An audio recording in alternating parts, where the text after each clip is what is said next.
and unique. So, it was like my interviewing, I felt like it was like so heartfelt versus anything else I'd ever done. So I, I laughed at that. I was like, I sound like this, like just loving idiot who just wants to love people and babies. Well, um, it's all good. It's great. I'm fine. well, and Really. if for some reason that's I mean, that's why they didn't pick you, then you're definitely better off. Yeah. Yeah. You know what No. I mean? Like, if you're Yeah. leading with your heart, and we all know society doesn't necessarily, corporate Yeah. society doesn't, All good. they don't even know how to respond to that. They're like, "Love? What? What does that even mean?" Correct. So it's all good. All Yeah. right. All Anywho. righty. So here we are with the Enlighten Network and our series of interviewing each collaborator. And this week we are interviewing Nicole O'Callaghan with Matt to Mind, her room Matt to Mind. Um, yeah, so Nicole. Is there Yeah. anything that you want to share about your room before we start asking you questions? Sure. So I think the most important thing to consider is just the name itself and really what it was for me. I originally felt that my place as a collaborator in the Enlighten Network didn't actually have a place until I truly recognized that it's not about having all the knowledge for something. It's truly about what you can share about the things that you're learning. And one of the biggest pieces for me has been that the yogic path is not just about asana practice. And so it's everything on and off of the mat. So that mat to mind concept. But really, as it evolves, I'm truly learning that it's more, it's much easier to learn things off of the mat and apply them to life, but to recognize that while you are truly within your practice on the mat and how it shows up to you to reinforce it back and forth. And so I love the fluidity of it. So that has been an evolving awareness for me. It's not something I actually expected. I really didn't recognize that fully until becoming a collaborator. So it's been really awesome. So Awesome. that's kind of where Matt's mind. I had the idea, but it's just evolving and flowing on its own, and it has been just a truly humbling and enriching experience that I can hope to continue. Well, that's kind of leading me into my question to you, because I use the word flow, and one of your, the topics in your room is I think it's your introduction, but I just love it, and it's let me be like water. So my question Mm. is, how has being like water kept you in the flow, if you will? Sure. Um, well, I think that's it, right? It's the ebb and flow of this practice, and um, the idea of let me be like water, and what is water, and what does that look like? And I definitely provided you my personal insight of how I feel that we as humans are like water, and that's the idea of being flexible, adaptable, and ever changing, right? And so I feel like that's just been my whole journey, from the get go, from the very beginning to now. It's amazing to see the evolution of how I think, how I act, how I practice. That it's not a rat race. It can be a very slow, at times moving little creek that goes into a heavy flowing river. And then my end game is to be, meet the ocean and become that much more expansive within every individual practice that I'm diving deeper into. So I think that's important for me to recognize that I am still learning. And so that ability to be flexible, to give myself grace when um, I don't adhere to a practice that I thought was going to work for me, or that I adapt to a new practice as I learn. Maybe my morning practice doesn't look the way I thought it should, but now it has evolved into something different. So I think that it's just this amazing way of, water is water and it can change its shape, but it's still water. And so for me, I'm really sticking to it. Um, it's just been, I have so appreciated my internal dialogue for how I've changed and grown, um, how I meet others through their processes or their questions, or just, um, the idea that I have so much that I can share that I can see has truly become very enriching in my own personal life. So it's a great question, I- though. I'd like to follow up on that question because it's going to be a good lead into what mine is. So, hi, everybody. I'm Mary Beth, and I'm in one of the rooms here on the Enlighten Network called Your Unstoppable Dream. And I'm also a nurse. So, Nicole and I have that in common. And my question to you, I've noticed in your room your natural gift for teaching. And it's clear that you've gathered a lot of information on your path and that you've opened and expanded in many ways. And the fact of the flowing like water. And I just wanted to see how that yogic journey has enriched your nursing practice. Because, like we said before the call, very corporate America to be in healthcare. And when you're on this yogic path, I would just like to see how that's affected your practice. Yeah. So a little background, right? So I have two areas of practice within my nursing path, and that is emergency medicine and special care nursery. So I go from a crowded, chaotic environment of emergency medicine, and then this really quiet, awesome, incredible environment of.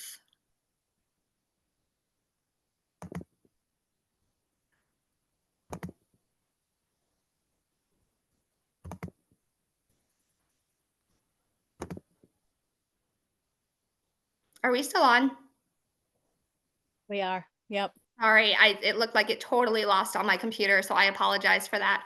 I'm just gonna keep on going because it sounds like we're still live.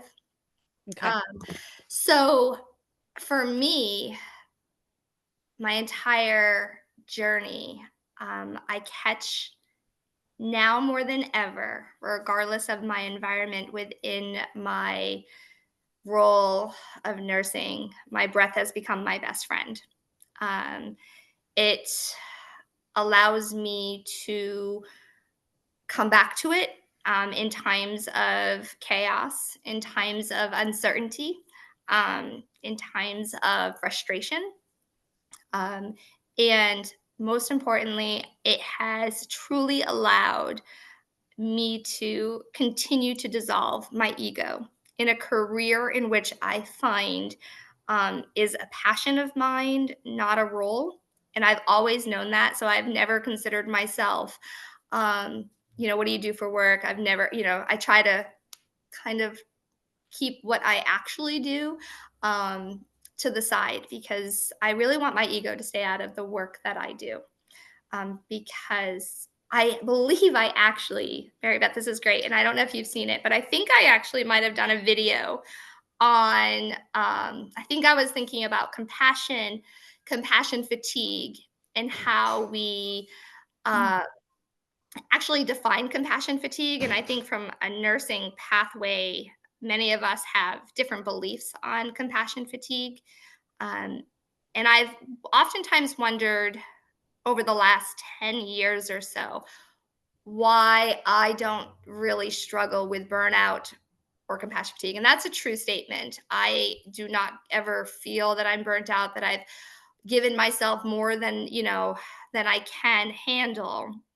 And I honestly believe that it started to evolve with my concept that I do have a lot of faith, right, in my universal alignment and what my path is and what my true dharma is. And I feel like as I continue to use nursing as my vehicle, I am able to lead with love and lead with compassion and empathy, and be so many things just by taking my practices first and giving that to every single person I interact with on every single day.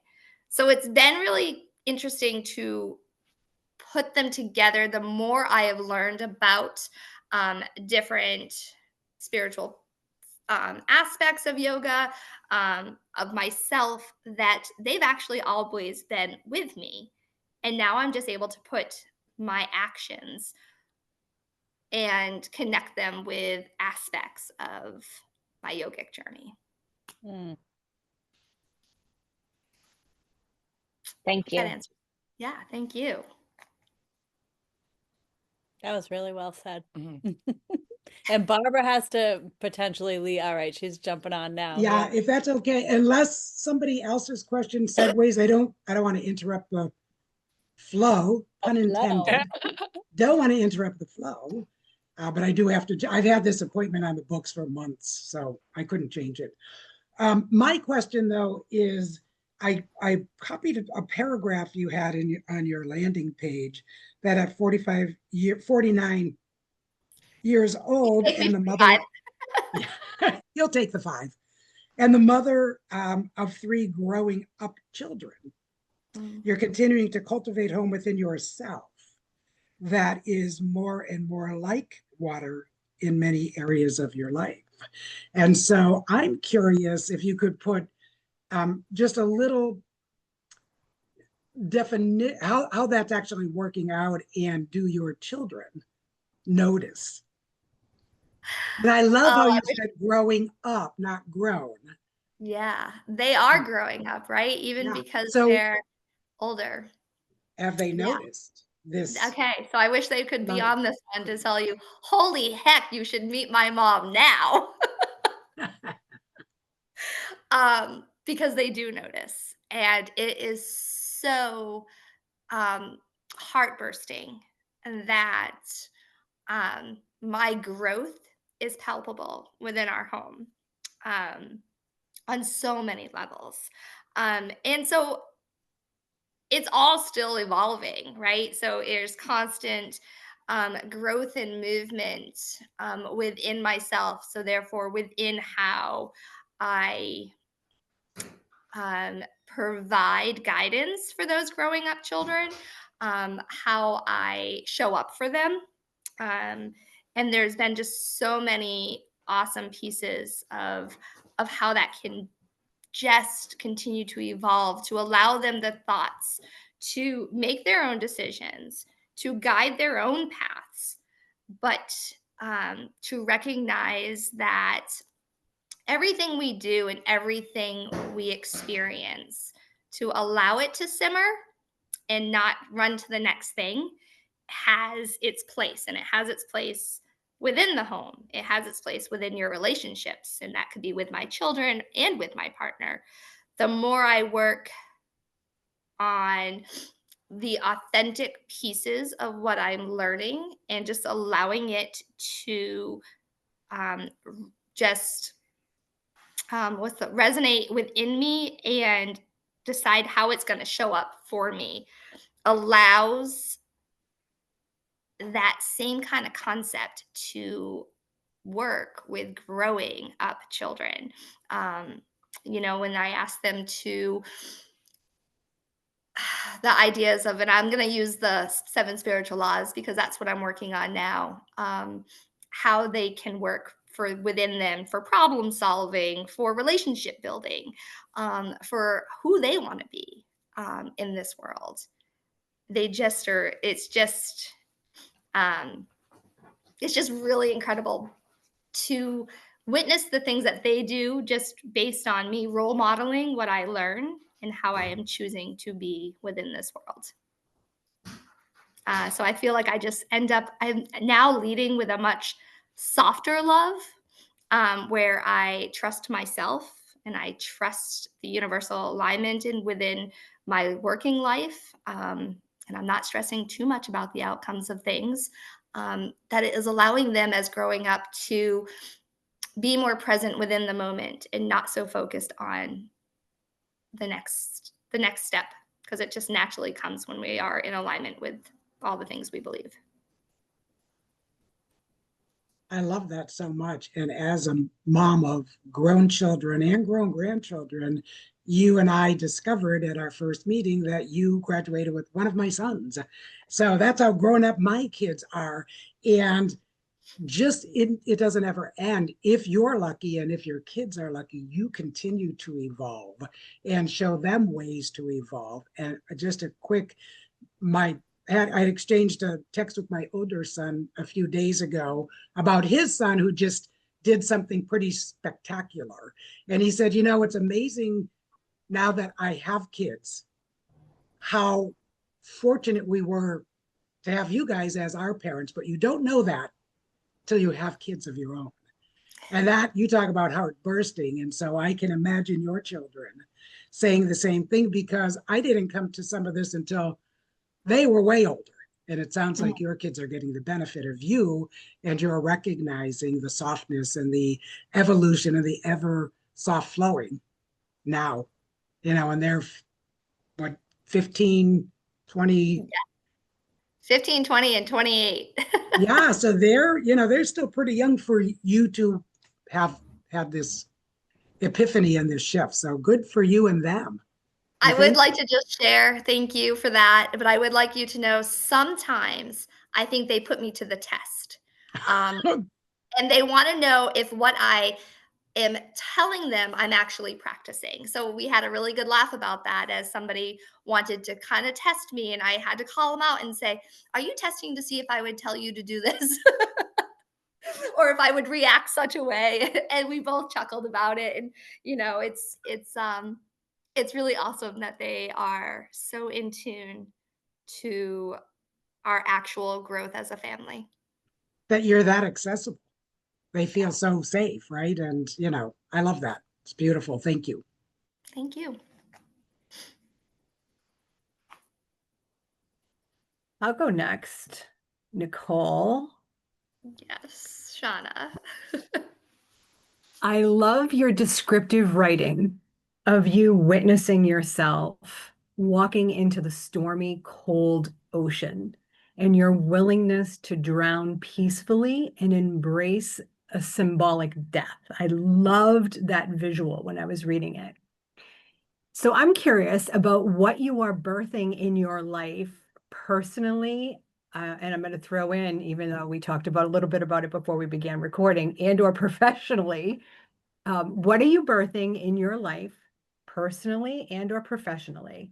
Since letting something die, what have you made room for? What is being birthed from within you? Wow. All right. So I thought that's a great question and requires a lot of just thought. But I'm going to start with this: the fact that I was able to write that as you just expressed it, right? This incredible visual. I have struggled personally throughout my life with this concept and idea of what it means to be creative. And I have what I believed, no artistic bone in my body. I could barely draw a stick figure. And I have a lot more trust and faith in myself that I can actually be creative. I just need to unleash it. It's like I just need to do this wiggle dance, and it just keeps coming out. And so even through my writing, I'm finding that I'm able to express my ideas more creatively than I ever thought was possible, or I ever gave myself more actually credit for. So, from a personal perspective, this idea of what I described as my consistent theme for quite some time after asana practice during Shavasana was this idea. And I didn't I wrote about it, I journaled about it, I kept thinking about it.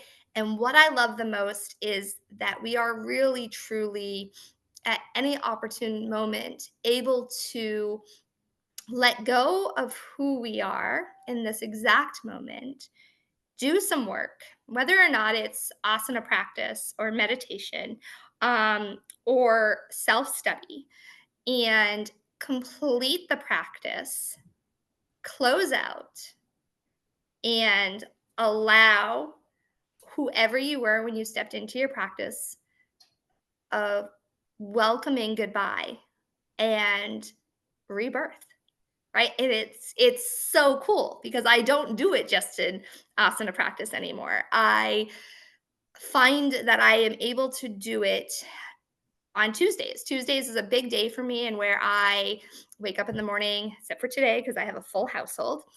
So sometimes practices don't go as well planned, and I spend a lot of time thinking about what it is going to look like for the week. Where do I want to allow my thoughts and my studies to simmer?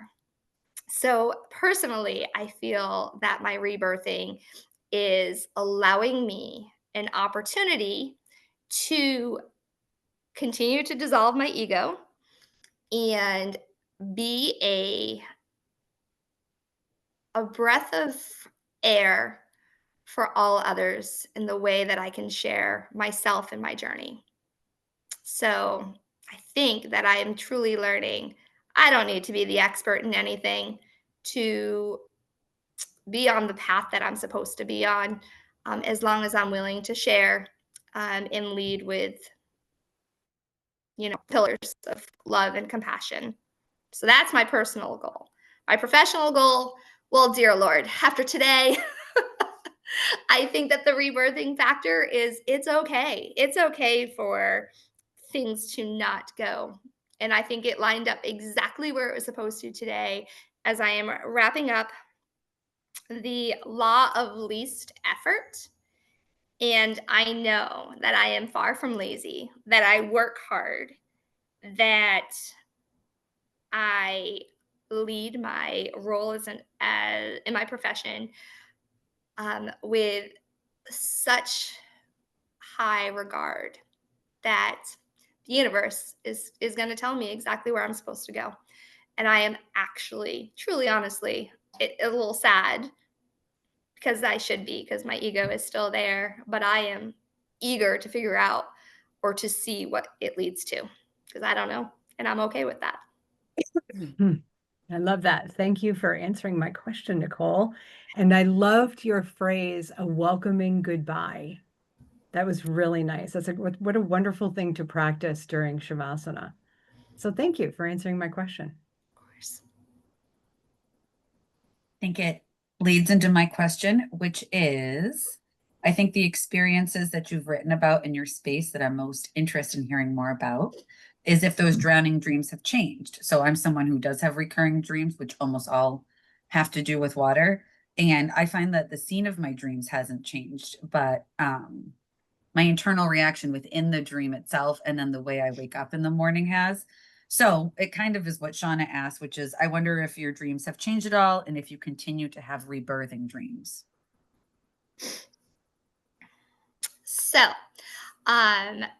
the truth of that, and the truth of it is that I actually don't have vivid dreams at all. I wish I could be one of those people. So, um, this idea and this vision truly only occurred in Shavasana. And then I just brought it to my daily waking life as to how I could implement my concept of rebirthing and being okay with of that evolution and the growth. But what I can tell you is that through my practices, which I love, and one of the things I really love, and can't hold a tune, as some of you may know, but I love to sing, and I love chanting, and I love mantras.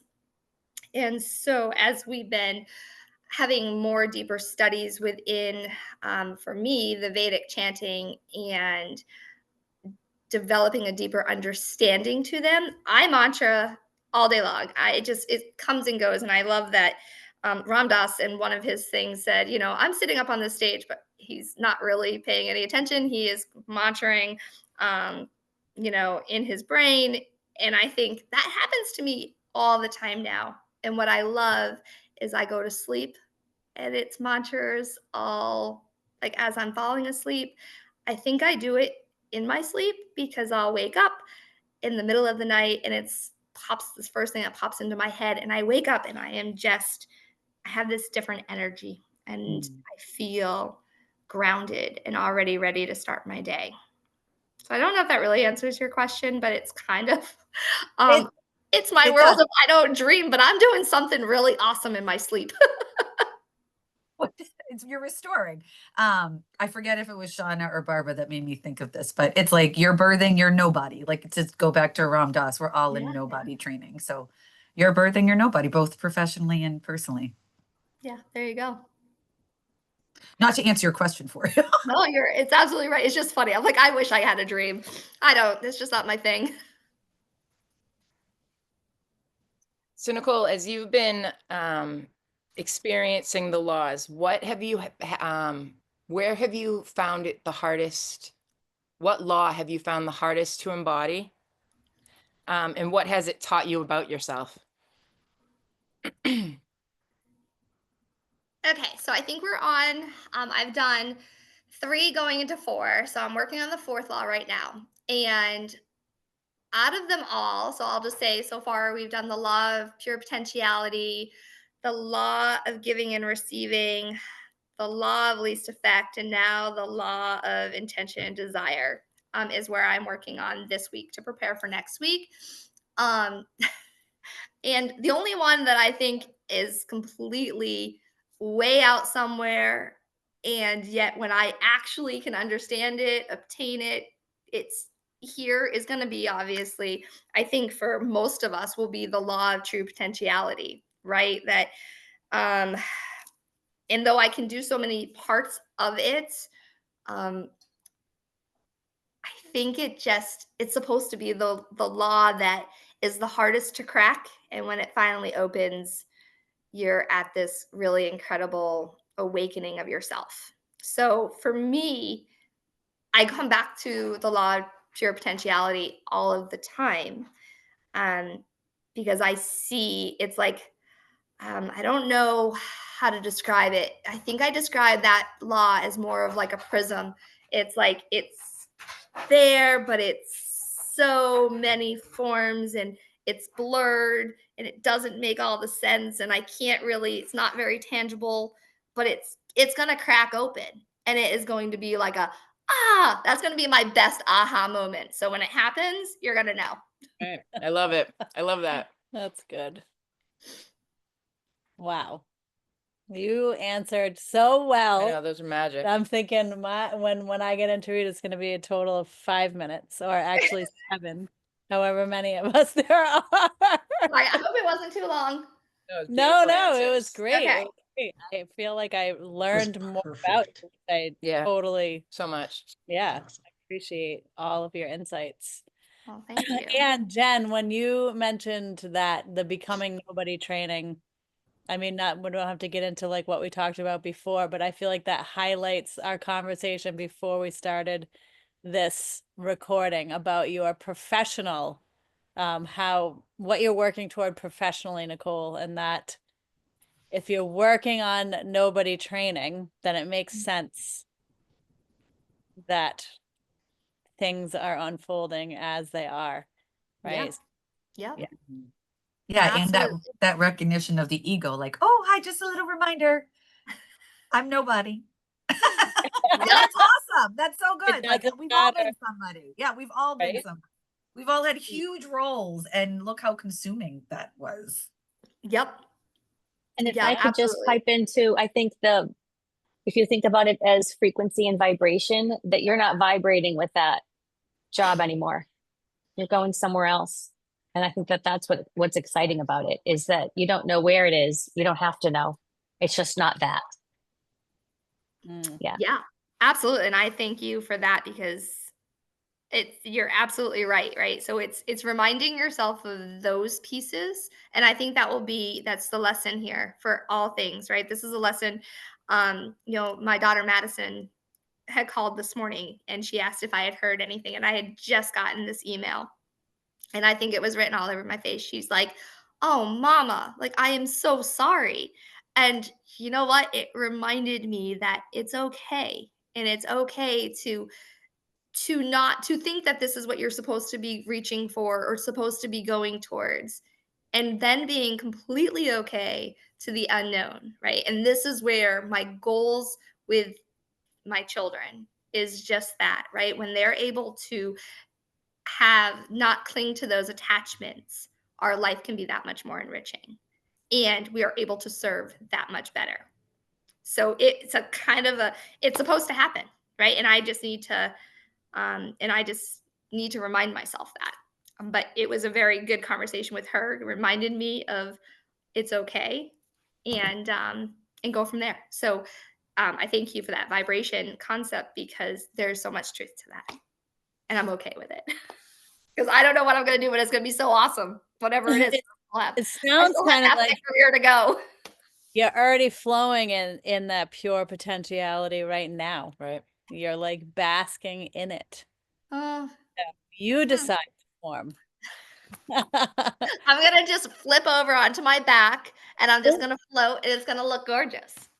Yeah. And Nicole, the only thing you're going to find in the unknown is more of yourself.